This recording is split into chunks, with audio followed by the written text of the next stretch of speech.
speak now to Commodore Oluwatoyin, ex-Deputy Director of Defense and Intelligence Experts. He joins us virtually. Good morning to you, Commodore. Thank you for your time this morning. Thank you for having me. Good morning.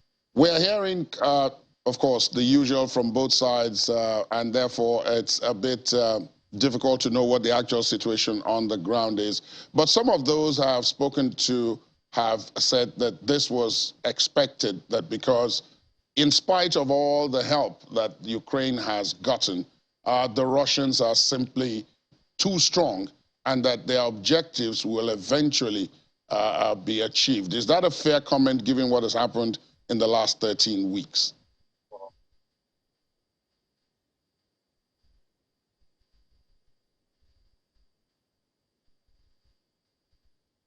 Yeah, thank you for that topic. And what we need to understand, first of all, is that there are about 5 stages of war. And the first stage is actually to shape your forces. And the second one is to use those shaping of the forces to deter the enemy. What the Russians has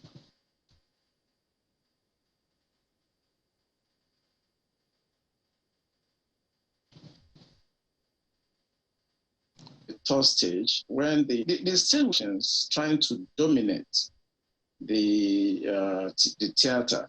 And it's just too early for anybody to really predict, because we're still going to have another stage, which is destabilization, and the final stage, which is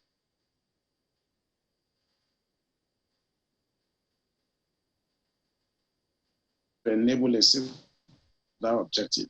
So for us to actually speculate that the Russians are going to achieve the objective, I think it's too early in the day. And if we also want to interrogate the essence, or when you talk about the objective of war, if the objective of war, as speculated by Sun Tzu, is to actually compel your enemy to do your will, I really don't think Russia is going to achieve that.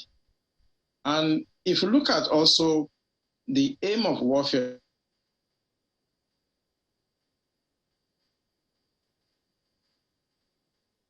itself, the Russians are going to achieve that. So theoretically, if those are the objectives and the aim of war, I wouldn't think that in the longer run, Russia is going to achieve it.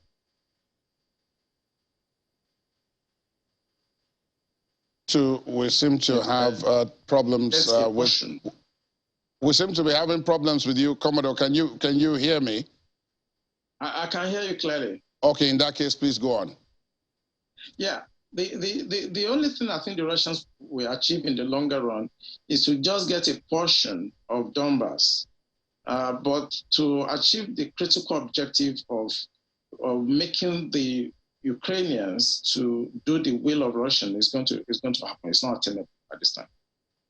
But the people who said the statement that I mentioned earlier point to the fact that systematically, and that part of it is not being very well exposed or very well reported, that systematically, slowly but surely, Russia is destroying all the critical and even non-critical infrastructure in Ukraine. Roads, bridges, hospitals, schools, and all of that.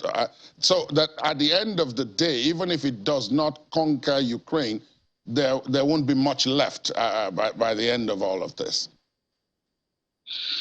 Yeah, usually in war, what military guys do, or what they're good at doing, is to destroy places, damage things, kill people.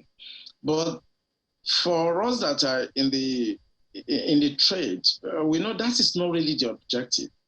Because, as I said earlier, war is like a parabola, You have the beginning, you have the crescendo, then you have the termination phase.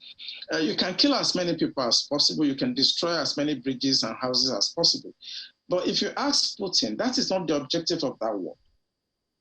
That is not the objective. And as long as you are not attaining the objectives, you can keep on killing people. Look at the Second World War. Hitler did more than this. But at the end, he lost. So we should not be looking at the damages or the immediate gains that Putin is doing.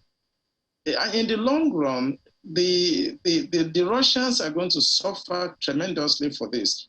For we that were historians of war, look at the Peloponnesian War, look at the First World War, look at the Battle of the Sofreno, and now look at the Second War before the Cold War.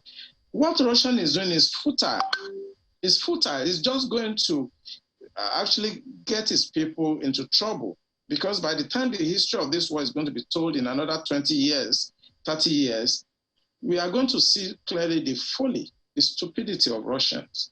You cannot actually try to compel a people to do your will because you are afraid that the NATO expansion is going to maybe have a negative effect on Russia. So even if you damage the bridges, kill people, I think in the long run, he's going to lose. And some of those areas that he has damaged are going to be rebuilt. Look at Japan. After the Hiroshima and Nagasaki, the countries were rebuilt. And the Europeans are already massing up a lot of funds to rebuild Ukraine. So Ukraine is going to be rebuilt.